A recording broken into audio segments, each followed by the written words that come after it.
Martyr whip. So this is the first of our whips, and there's many of them. And when I think about whip or I think about drag, Martyr whip is the first one that comes to mind for me. And it is the first one that comes to mind because it's very personal. I think it's personal to everyone that's watching this, actually, is that we know as individuals that we take on too much work voluntarily, that we sign up for it. We basically just say abuse us. And when we do that, that makes it very difficult not to do it again. Why aren't you asking for five things this week? You asked for five things last week. And like in Agile, we have measures of velocity. And so your velocity was five things last week, or your throughput was five things last week. Why would you decrease? Why would you ever learn that you had made too many commitments? And other people could say that, and it sounds kind of ridiculous when you're thinking other people are saying that, but you're saying it to yourself. You've got this high score, you've got this professional desire, personal desire, and so you are voluntarily drowning in these too many commitments. And so we have actual work in process, actual things that are created when we go down this path. So there is the demolition of our own context. There is the additional work that we create by basically creating the illusion of progress. So let's say you start 10 things, 10 people are waiting for them. You don't want to disappoint any of them, so you'll like send them little updates, or you'll update things. Let's say that it's a document, so you get in and you do a little bit of work in it, just so that you can show some progress. The um, context switching costs and the task switching costs, those are much more, or much, the penalties for those are much higher than the benefit of the actual work. But you're doing all these sort of things to create the illusion of movement. And then there's also, when you have too many commitments, then there are people who are attached to those commitments. They come and they ask you questions, and then you spend time explaining them, rescheduling them, going to meetings about them, talking to other people about them. And that martyr whip isn't just like I've got too many tasks to do, but it's I have to measure and deal with all of the um, relationships, communications needs, worries, fears, anxieties, logical extensions, redesigns of all of those particular little asks. And I think we all know that when we set out to do something, it's almost always more complicated than we expect it to be, like almost every single time. So when we look at this work that we're taking on, this too much work that we're taking on, we're actually taking on even more work than we even think we are. In the previous one of the previous videos, we talked about commitment devices. And a commitment device is something that keeps you honest about what you're doing, right? So let's just say that you have this is your martyr whip commitment device. It's a quick Kanban that you've come up with, and it shows the value that people need from you, and it shows different buckets that your work can go in. And then it shows your actual work in progress, and then the aftermath of that work. Now, the buckets are important because one of the things that happens in Martyr Whip is that you're taking on work, and as you take on that work, you become more and more identified with that type of task. And then the next thing you know, everybody's always coming to you for it. We'll revisit this in the bus number of one whip. And so in this case, let's just say for sake of argument that you've got a bunch of tasks that are coming up over here on the right above my head. And then over here is a bunch of buckets that work can fit into. Again, teaching, deciding, complexity, and things that I actually really need to do. So then we're looking at this work and you're saying not only what is the value of the task and does it need to be done, but what is the opportunity represented by the actual task itself. So here, for things that are up here in the teaching column, this ensure compliance with tax regulations one that's here in the middle that's in WIP right now. I know that that's something that when I do it, I can be doing it and I can be teaching it to somebody else so that in the future they can do that task too. All right. So this is a teaching opportunity, which means it's a good pairing or upskilling opportunity. And when I move this into the aftermath, I know that I'll be able to put like a little sticky next to it saying, taught Julie to do this.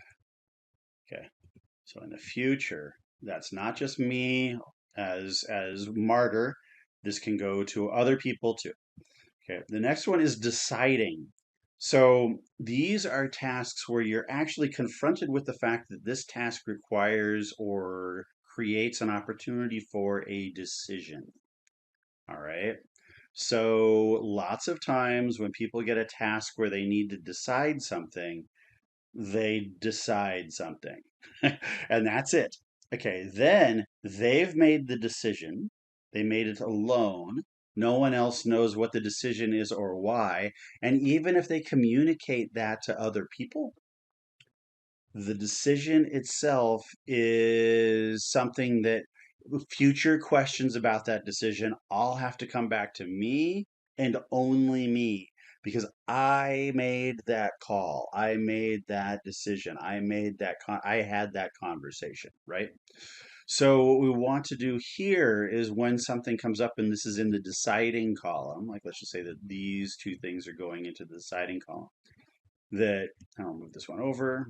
Let's say that when this one moves into WIP, the first thing I'm going to do is say, or maybe before, who do I need to decide this with to make the best decision, to make sure that people don't ask me about the decision in the future, and so that I don't have to have a meeting in the future to brief other people about this decision. So prepares financial statements. I could put, include Randy and Clark, and then Randy and Clark, we'll get Clark and E. Randy and Clark now are going to need to collaborate with me on that decision. Then when the work is done, like I said, when this moves to done, I'm not the only source of information for this. Randy and Clark know about it too. And the more that things are decided between other people, the less likely it is that it's martyr work for me and it's work that I share with other people. Lastly, or not lastly, but second to lastly, I guess, is let's say these two are in the complex group, and I know that there's a certain amount of complexity. Any complex problem needs to be discussed with other people. So when I pull this into WIP, we'll just go with Randy and Clark again. I grab a group of people and we solve this complex problem. We do this complex work. We make this complex decision. We research this complex unresearched thing. Whatever it is that has added complexity to this task, we honor that complexity. We do it as a collaborative act. And then when we're done, because almost every complex task results in other tasks, a really hard task isn't complex.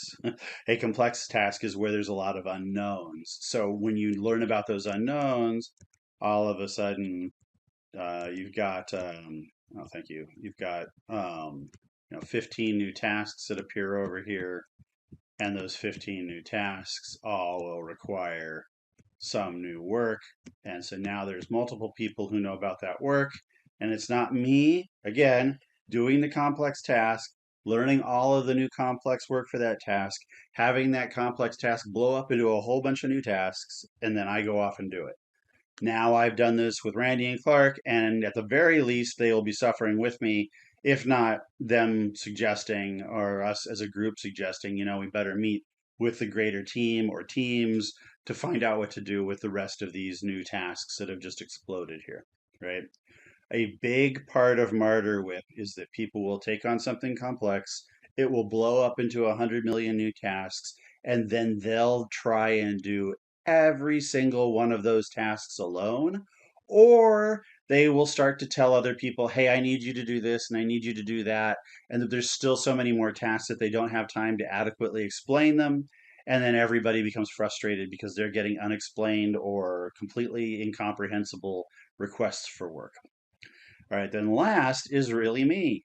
And that's the easy one. These are things that I really need to do, and then I can do them, and then they're done. All right.